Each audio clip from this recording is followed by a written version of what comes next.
A Caixa mudou as regras para o financiamento de imóveis e essas regras passam a valer a partir de novembro de 2024. E foi a Caixa mudar as regras que os outros bancos começaram a fazer a mesma coisa. Dizem que é por causa que tem menos recursos na poupança, mas é uma mentira. E olha o problemão, 80% dos imóveis no Brasil são comprados através de financiamento. E desses 80%, 70% deles são financiados através da Caixa. Ou seja, mais de metade do mercado imobiliário do Brasil roda através da Caixa Econômica Federal. E isso pode e vai gerar vários impactos para o mercado imobiliário nos próximos anos. Então vai baixar o preço dos imóveis?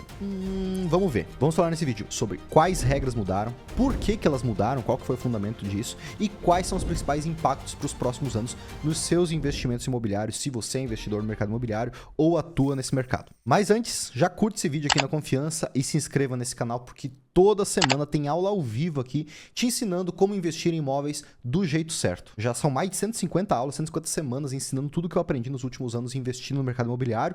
E para você que investe ou empreende ou atua nesse mercado, você precisa participar dessas aulas. Então já se inscreva aqui nesse canal. Tá, então o que mudou nessas regras do financiamento? Primeiro, nada mudou para Minha Casa Minha Vida, tá? 2025, 2026, enquanto esse governo estiver atuando, as regras para Minha Casa Minha Vida vão permanecer e os recursos para financiamento de segmento popular também vão permanecer. O que mudou foi para os financiamentos onde os recursos vêm da poupança, o SBPE, Sistema Brasileiro de Poupança e Empréstimo. O limite de financiamento, que antes era ilimitado, passou a ser até 1,5 milhão para o SFH, que sempre foi assim, na verdade. O banco deveria somente emprestar recursos da poupança até imóveis de 1,5 milhão. A partir de 1,5 milhão ou mais, é através do SFI, Sistema Financeiro Imobiliário, que os recursos vêm de CDB, Fundo de Investimento, LCIs e assim por diante. Então essa é uma regra que já deveria estar acontecendo, porque o recurso da poupança deve ser para imóveis de até 1,5 milhão de reais. O que não estava acontecendo é que não havia captação ou recursos disponíveis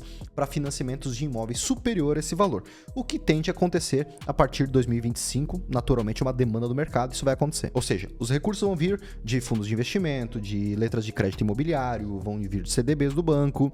Então esses recursos são mais caros do que a poupança, naturalmente vão ser emprestados para você e para mim, mais caros também. Outra mudança no financiamento da Caixa. Agora só pode fazer um financiamento por CPF, ou seja, se você já tem um financiamento de construção, de aquisição de imóvel na planta, seja do que for um financiamento imobiliário, você não pode fazer outro, quando que até então podia. Então essa regra foi para beneficiar quem não tem o financiamento ainda, para dar essa oportunidade para essa pessoa adquirir a casa própria. Terceira mudança, limites para financiamento. Se você utiliza um sistema de amortização constante, saque, você poderia financiar até então 80%, agora somente 70%. Se você fosse fazer um financiamento através do sistema Price, sistema de amortização francês, que podia fazer financiamento de até 70% do valor do imóvel, agora reduziu para 50%, ou seja, você está meio que convidado a utilizar saque. E além disso, você vai ter que aportar um pouco mais de recursos. Antes era 20% do valor total, agora é 30%. Lembrando que essas regras mudaram para imóveis que você vai construir, se você vai comprar um lote, se ele é novo, se ele é usado. Essas regras mudaram para todos esses formatos de financiamento, tá? Mas e por que isso mudou? Dizem que é porque tem menos recursos na poupança, mas isso é uma mentira, tem mais recursos na poupança nos últimos anos. Vamos entender isso. Em 2019, antes da pandemia, tinha 657 bilhões de reais, é bilhões mesmo, disponíveis na poupança para fazer financiamento pelo SBPE, ou seja, recursos disponíveis para financiamento imobiliário. Saltamos para 2024, nós temos 766 bilhões de reais disponíveis, ou seja, como assim que tem menos recursos? Tem mais. Claro que o dinheiro perdeu poder de compra ao longo desses últimos 5 anos, mas mesmo assim não é uma diferença absurda se a gente for fazer aí uma correção, né, monetária. Então a questão não é que tem menos recursos na poupança porque tem mais. O problema é que tem mais gente financiando. Em 2019, os brasileiros financiaram 78 bilhões de reais para novos empreendimentos, enfim, para casa própria e assim por diante, através dos recursos da poupança.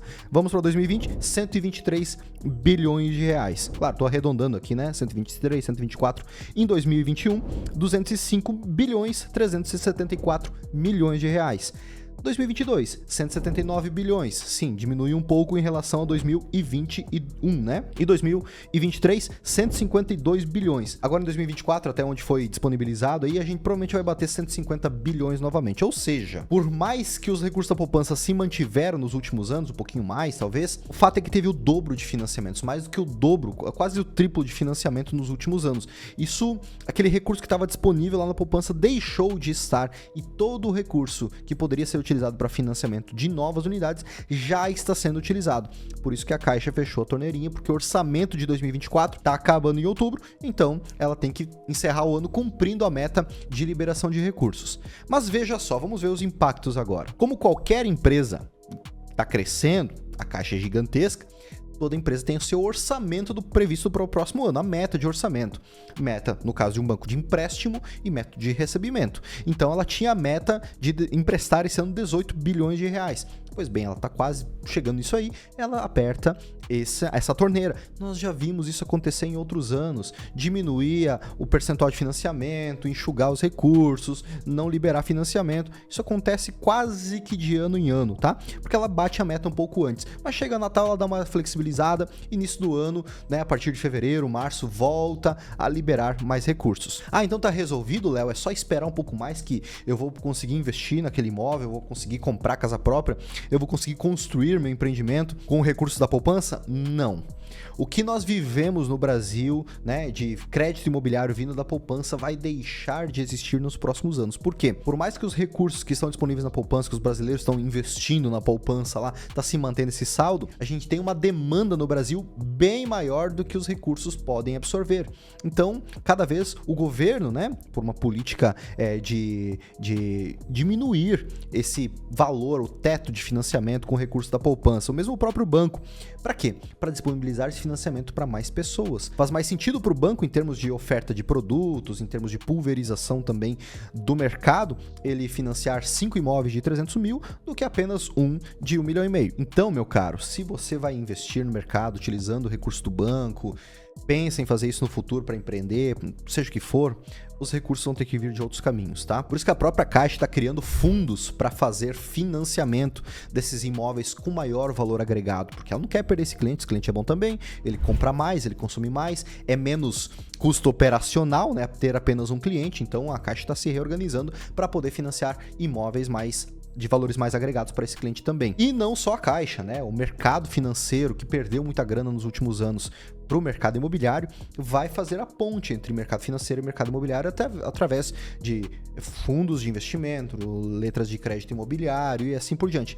Produtos que os clientes possam pegar recursos emprestados do mercado financeiro para comprar a casa própria, para investir no mercado imobiliário. Então, recursos vai ter. Vai ser mais caro de algumas fontes, com certeza. Não vai ter intervenção do governo, né? Não vai vir do FGTS, não vai vir da poupança, que são fontes de recursos baratos, vai vir de fontes do mercado privado, de pessoas físicas como eu e você, que colocamos o dinheiro em renda fixa, então vai ficar mais caro, mas vai ter recursos, e isso não foi barreira para o brasileiro fazer investimento no mercado imobiliário em 2024, senão o segundo trimestre desse ano não teria batido o recorde histórico de venda de imóveis. Foi o melhor trimestre da história do Brasil em vendas de imóveis. Então não é porque a taxa está um pouquinho mais alta que as pessoas não estão comprando. Elas somente postergam a compra até juntar os recursos necessários para poder comprar aquele imóvel que ela deseja. Mas enquanto isso não acontece, será que vai baixar o preço dos imóveis? Porque afinal, se tem menos financiamentos, menos recursos, tem menos financiamentos. Se tem menos financiamentos,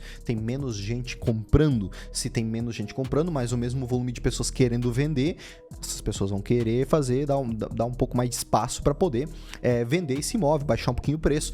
Então você que é investidor no mercado imobiliário, você se beneficia nesses casos com uma maior barganha, uma maior flexibilidade para compra de imóveis nesse momento. Quando se tem muito volume de recursos, tem mais gente indo às compras, tem mais demanda, o proprietário do imóvel tá tranquilo, tá por cima da carne seca, tá recebendo um monte de proposta, fica mais rígido na venda desse imóvel e acaba aumentando o preço ou mesmo não tendo flexibilidade para negociação. Então, para você que está comprando, está investindo, é um bom momento. O fato é que o mercado imobiliário sempre tem boas oportunidades em todos os momentos, tá? Então, entre você chorar ou vender lenço, entre você encontrar uma alternativa ou ficar postergando o seu investimento, é melhor você reconsiderar isso e buscar alternativas para você continuar investindo e empreendendo no mercado imobiliário nos próximos anos. Por isso, se esse vídeo foi útil, deixa o like aqui, já curte esse vídeo e se inscreva no canal, porque toda semana tem aula ao vivo te ensinando a investir no mercado imobiliário